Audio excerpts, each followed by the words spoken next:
Now for our What in the World segment. What got my attention this week was something I heard last Sunday from two very prominent people on another program on another network. The guests were Henry Paulson, the former Secretary of the Treasury, and Alan Greenspan, the longtime former Chairman of the Federal Reserve. About two-thirds of the way through the interview, David Gregory, the moderator of Meet the Press, asked Paulson about the deficit and how serious a problem it is. It is by far the most serious long-term challenge we as a nation face.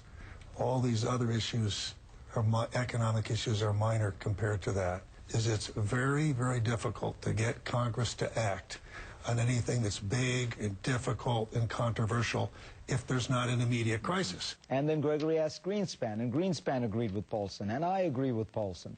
And it's the same thing Paul Volcker said earlier in the program.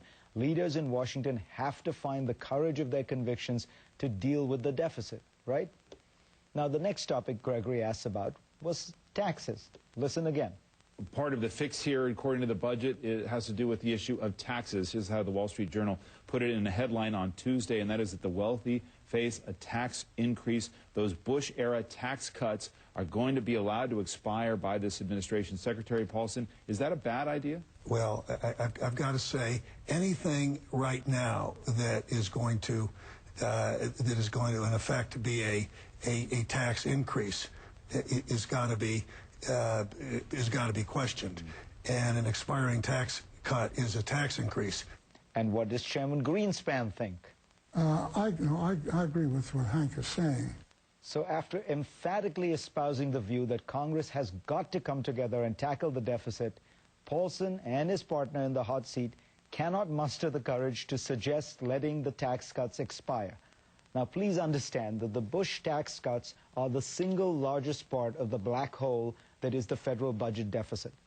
Letting them expire would take rates back to where they were under Bill Clinton when the economy grew very robustly. And cutting the deficit without any tax increases would require massive cuts in middle-class programs that would never pass.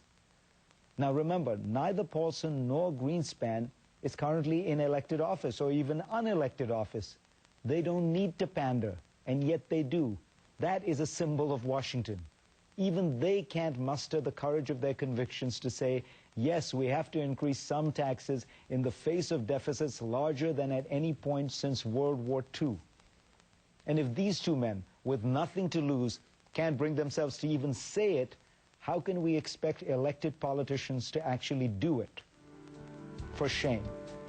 And we'll be right back.